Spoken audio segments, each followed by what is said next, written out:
ఏపీలో TDP, Janasena, BJP కూటమి ప్రభుత్వం ఏర్పడి 100 రోజులు పూర్తిగా వస్తున్న నేపథ్యంలో కూటమి ఎమ్మెల్యేలతో ప్రత్యేకంగా భేటీ అయ్యారు సీఎం చంద్రబాబు. 100 రోజుల పాలనలో ప్రభుత్వం సాధించిన విజయాలను వివరించడంతో పాటు భవిష్యత్ కార్యాచరణపై దిశానిర్దేశం చేశారని కూన రవికుమార్ తెలిపారు. ప్రజలకు సేవ చేయడమే లక్ష్యంగా ఉండాలని సూచించారంటున్న కూన రవికుమార్తో మా AP bureau chief Kranthi face to face. సమావేశం జరిగింది. ప్రస్తుతం మనతో పాటు కూన రవికుమార్ సార్, ఏ రకంగా చూడవచ్చు ఈ పాలనకు సంబంధించి? ఎలా ఉంది ఫీడ్బ్యాక్? ఎలా ఉంది మీకు? సమావేశంలో ఏమేమి అంశాలు చర్చించడం జరిగింది? సమావేశంలో అంశాలు ఈ 100 రోజుల్లో ఒక్కొక్క రోజు ఈ రాష్ట్రం కోసం, రాష్ట్ర ప్రజల కోసం, రాష్ట్రంలో ప్రజల భద్రత కోసం, భూముల భద్రత కోసం, ఆస్తుల భద్రత కోసం తీసుకున్నటువంటి నిర్ణయాలు. గత ప్రభుత్వం ఏదైతే విధ్వంస పాలన చేసిందో ఆ విధ్వంసం నుంచి మళ్ళీ ప్రజల్ని సమాంతరమైనటువంటి నేల మీదకి తీసుకొచ్చి ప్రజలందరినీ కూడా స్వేచ్ఛగా ఉండేటటువంటి చేసే కార్యక్రమాలు ఈ 100 రోజులు ఏమేమి చేసాం అనేది చాలా స్పష్టంగా చర్చించాం. ఈ 100 రోజులు చేసిన కార్యక్రమాన్ని రేపు 20వ తారీఖు నుంచి 20వ తారీఖు వరకు ప్రజల దగ్గరికి వెళ్తాం.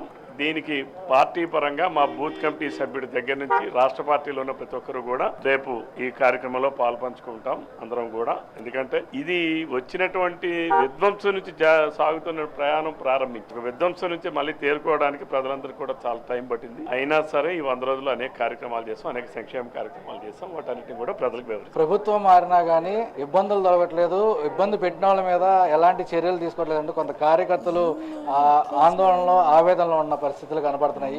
ఏ రకంగా సర్ది చెప్తున్నారు? దానిలో ఏమైనా చర్చగా ఏమైనా వచ్చిందా ఆ అంశాలకు సంబంధించి? ఇటువంటివి ఏమీ చర్చకు రాలేదు. కానీ మా ప్రభుత్వ విధానం కక్షపూరితమైనటువంటి పరిపాలన చెయ్యం అనేటటువంటి మా విధానం, మా నిదానం. అందులో ఎవరికి ఎటువంటి సందేహం అక్కర్లేదు. తప్పులు చేస్తే మాత్రం చట్టానికి విరుద్ధంగా, చట్ట వ్యతిరేకంగా ఉన్నటువంటి వేటిపైనా సరే చట్టం తాను పనేది చేసే విధంగా చట్టానికి స్వేచ్ఛనిచ్చాం. అందులో భాగంగానే ఈ రోజు ఈ 100 రోజుల్లో అనేకం కూడా చూశారు. రేపు తప్పనిసరిగా చట్టం దాని పనేది చేయాలి. ఆ రోజుల్లో ఎన్నో కేసులు రికార్డ్ అయినవి కూడా ఎఫ్ఐఆర్లు కట్టి పక్కన పడేసి వాటిపై విచారణ చేయకుండా ఈరోజు అదే పోలీస్ యంత్రాంగం మళ్ళీ ప్రారంభించారు వాళ్ళందరూ కూడా. అంతే తప్ప ఇందులో కక్షపూరితం అనేటటువంటి ఉండదు. మా పరిపాలన దానికి వ్యతిరేకం. రాబోయే రోజుల్లో ఏ రకంగా పరిపాలన ఉండబోతుంది? ఎందుకంటే ఇప్పుడు వరదలు వచ్చిన సమయంలో, వరదల అనంతరం కూడా ఇంకా విమర్శలు కొనసాగుతున్నాయని, ప్రభుత్వం ఎలర్ట్ చేయలేకపోయింది ప్రజల్ని అనేది పెద్ద ఎత్తున వైసీపీ నేతలు ఈ రోజుకి కూడా ఇంకా విమర్శిస్తున్నారు. ఎలా చూడవచ్చు ఈ విమర్శల్ని? ఎక్కడ అడ్డుకట్ట పడే పరిస్థితి కనపడతలేదు. వైసీపీ విమర్శలకే పరిమితం. ఎందుకంటే దాని కన్స్ట్రక్టివ్ అంటే అర్థం తెలియదు. వైసీపీ పార్టీకి, జగన్మోహన్ రెడ్డికి కానీ ఆ పార్టీలో ఉన్నటువంటి వ్యక్తులకు కానీ నిర్మాణాత్మకం అంటే దానికి అర్థం తెలియదు. దానికి ఆలోచన కూడా వారికి లేదు. ఆ పార్టీకి ఎప్పుడు కూడా లేదు. కన్స్ట్రక్టివ్ మెథడ్స్ కానీ, కన్స్ట్రక్టివ్ ఐడియాలజీ కానీ వారికి లేదు. Only destructive. అదే వాళ్ళు గత 5 సంవత్సరాలు చూపించారు ప్రజలకి. అందుకనే ఈరోజు మరలా కన్స్ట్రక్టివ్గానే ముందుకెళ్తాం. వరదలు వస్తున్నాయనంటే వరదలు దేనికి వచ్చాయి? ఎప్పుడైనా గత 41 సంవత్సరాల్లో ఏనాడైనా అంతటి వర్షపాతం ఒకటే రోజు పడిందా?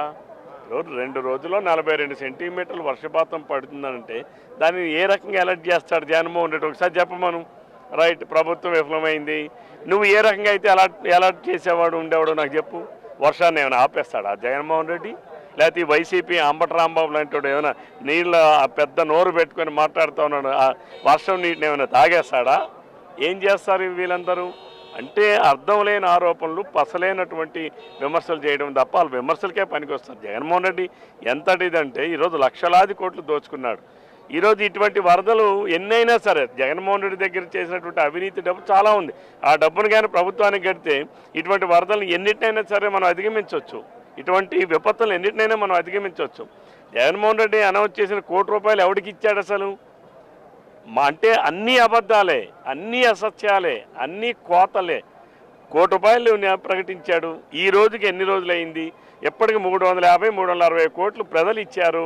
మరి జగన్మోహన్ రెడ్డి అనౌన్స్ చేసిన ₹1 ఎక్కడున్నాయి? ఎవరికి ఇచ్చాడు? ఏ రూపంలో ఇచ్చాడు? మరి ఏది? అంటే ఇదొక ఫేక్. జగన్మోహన్ రెడ్డి పరిపాలన ఫేకు, జగన్మోహన్ రెడ్డి పార్టీ ఒక ఫేకు, జగన్మోహన్ రెడ్డి మాటలు కూడా అన్నీ కూడా ఒక ఫేకు.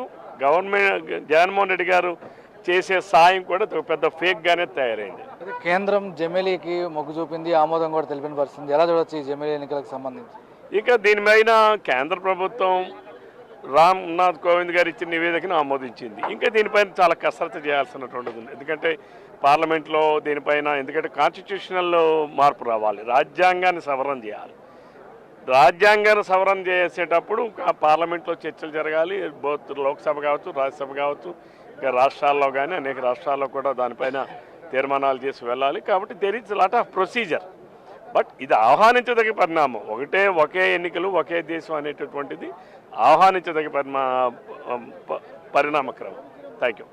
అది మొత్తంగా 100 రోజుల పాలనకు సంబంధించి తమకు సంతృప్తి ఇచ్చింది. రాబోయే రోజుల్లో కూడా ఇదే స్థాయిలో ప్రజలకి అభివృద్ధితో పాటు సంక్షేమం అందిస్తామంటూ కూడా ఆశాభావం వ్యక్తం చేస్తున్న పర్సన్. కెమెరా పర్సన్ ప్రేమ్తో క్రాంతి, రాజ్ న్యూస్, అమరావతి.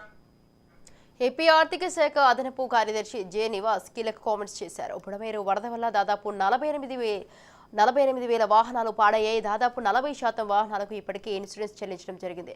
మిగిలిన వాహనాలకు కూడా త్వరితగతిన ఇన్సూరెన్స్ చెల్లించాలని కంపెనీలను ఆదేశించామన్నారు నివాస్. వరదల వల్ల చిన్న పరిశ్రమలకు చెందిన సుమారు 63,000 కుటుంబాలు ఇబ్బందులు పడ్డారని, చిన్న పరిశ్రమల వారికి ప్రభుత్వం తరపున నష్టపరిహారం అందించడంతో పాటు తిరిగి వారికి రుణాలు ఇచ్చేలా బ్యాంకర్లతో మాట్లాడి వారి రుణాలను రీస్కెడ్యూల్ చేసే విధంగా బ్యాంకర్లను ఆదేశించామన్నారు.